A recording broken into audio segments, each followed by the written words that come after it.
Good morning and welcome to NYNJPA Weather, your weather source for the Northern Mid-Atlantic. I'm your meteorologist, Stephen DiMartino, and we are in for one heck of a spring preview, and then winter comes back. Let's take a look at the latest forecast. This is the surface map as of 7:30 a.m., and we pretty much have all the players on the field that will be impacting the Northern Mid-Atlantic all the way through this weekend. High pressure is currently over the Northern Mid-Atlantic and, well, basically much of the East Coast. And this high pressure system will continue to slowly slide to the east, which will lead to southwesterly winds developing throughout much of the eastern United States. And that means a big warm-up is on the way. For example, today, temperatures will rise into the lower to mid-40s for most locations. And that will be pretty much near normal for this time of year. But remember, yesterday we were in the mid-30s, so it's about a 10-degree warm-up. And we'll continue to warm up tomorrow with a strong southwesterly wind developing at almost all levels of the atmosphere, leading to temperatures rising into the lower to mid-50s for highs. And then on Friday, temperatures in the 60s. That's right. So we're going to have a clear spring preview with dry conditions. That's also another big bonus here. Temperatures in the lower to mid 60s over parts of Philadelphia, central and southern New Jersey, possibly even New York City. For locations, let's say Long Island, with the southwesterly wind, temperatures are going to be slightly cooler, more in the 50s, because of that wind coming off of the ocean. Meanwhile, the interior still has quite a bit of snow to deal with still to melt off, and as a result, temperatures will be in the 50s there as well. So it'll be excellent for outdoor activities as long as you don't mind the mud from all the melting snow. Now, there's a cold front that's over central Canada and moving into the northern plains this morning. This Arctic cold front will eventually reach the northern mid-Atlantic by Friday night with a few scattered showers. I don't expect much in the way of precipitation because the atmosphere is pretty dry ahead of this cold front. But the big deal with this cold front will be the drop in temperatures. So a new Arctic air mass will build in and our temperatures will fall back to below normal standards, once again with highs in the mid-30s. The European model guidance, in fact, is even colder with some forecasted highs in the upper 20s to lower 30s. However, I kept that more for the interior rather than the coast at this time. So what can we expect with this new Arctic air mass?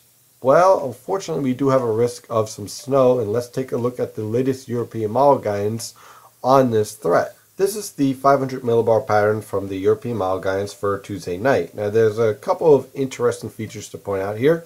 One, we do have a strong upper level low to the east of the Canadian Maritimes.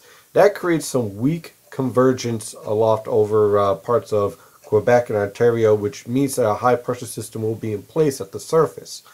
But it also means that our storm track is going to be slightly suppressed, which is why the European model guidance and now the Canadian model guidance is putting this storm track to the south of the New York City and Philadelphia metropolitan area, which keeps us on the cold side of this storm. Another thing of note, though, is look at the west coast. We have a strong disturbance in the polar jet stream and a strong disturbance in the subtropical jet stream, and those two disturbances are on track of phasing. And when you have a deep trough developing over the west, well, that means a ridge is going to start to pop up in the east. And we can start to see the start of our next warm-up after this cold blast comes through. Notice that there's a ridge starting to develop over the eastern Rockies and the southern plains. And we'll see in the next couple of slides here of exactly how that ridge transfers to the east over the next several days after Tuesday. But let's look at 850 millibars for Tuesday night because I want to show something very special here. So here we are at 850 millibars in the same time period, and what I have circled in yellow is called a strong thermal gradient. And what that basically means is that we are going to have a frontal boundary at the surface at the mid-levels, separating very warm air over the southeast and very cold air, Arctic air, over the Great Lakes and New England. And of course, that means that the northern mid-Atlantic is in the battleground of the difference between this Arctic air and this very warm tropical air to the south. And that's going to lead to precipitation, cloud cover, and yes, that precipitation could fall in the form of snow, sleet, and possibly some freezing rain. Now, the key thing to remember here is that there's a lot of factors we don't know. We don't know the exact nature of the boundary layer. For example, temperatures could be cold enough to snow, but because we have a higher sun angle, and depending on the timing of when this precipitation starts, snow may have a very difficult time accumulating. So we can't really say for sure whether this would be a heavy snowfall, if it would just be a lot of snow in the air and not much accumulating on the ground. We also don't know the timing, and we also don't know the amount of moisture that this low pressure system will be able to pull off of the Atlantic and off of the Gulf of Mexico to produce a significant precipitation event. But it's clearly something we're going to have to keep an eye on for Tuesday, especially Tuesday morning during the rush hour, because the potential is certainly there for an accumulating snowfall, especially to the north and west of the major cities. And at the surface, you can see some of the key factors that would go into producing a frozen precipitation event. Of course, our low pressure is suppressed to the south and moving through Virginia. That will keep the Baltimore and Washington, D.C. areas pretty much on the warm sector of this low pressure system until the low pressure passes to the southwest. But it also would lead to Philadelphia and New York City remaining on the cold side. And the key factor here is, notice the high pressure system over Quebec is ridging down through the eastern Great Lakes and down into the northern Atlantic. That would suggest that low-level cold air would be supported to the north of this low pressure system, and instead of an easterly wind along the coast, you'd end up with a northeasterly wind. That high pressure system is going to be extremely important in determining the boundary layer conditions for this storm. But as you can see here, the threat is clearly present of at least some frozen precipitation with this low pressure system, which we're going to have to keep an eye on. Now, I did discuss a warm-up. Let's look at 500 millibars a little bit further out by Thursday night of next week.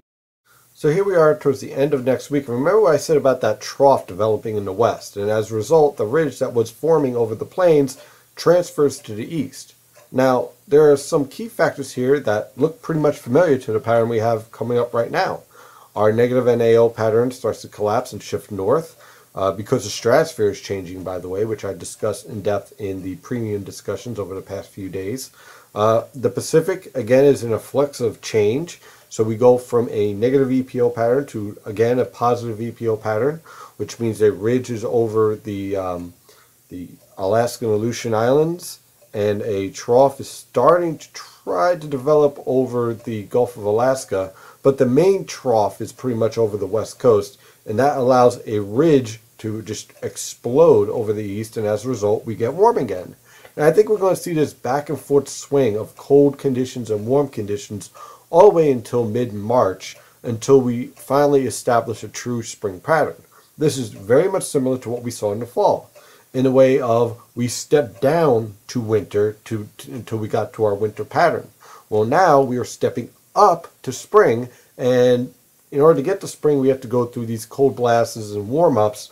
So just be prepared for every time you experience a warm-up, expect temperatures to drop again until we finally weed out this cold winter pattern and we move into a pattern that is more spring-like, and one I think that we're going to see, that I think many people are going to enjoy for this upcoming spring.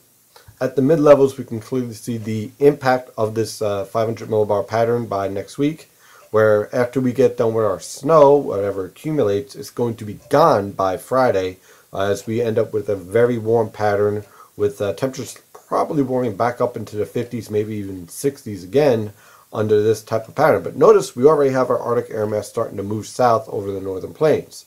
So there goes our swing back and forth. And at the surface, you can see how this pattern is being driven.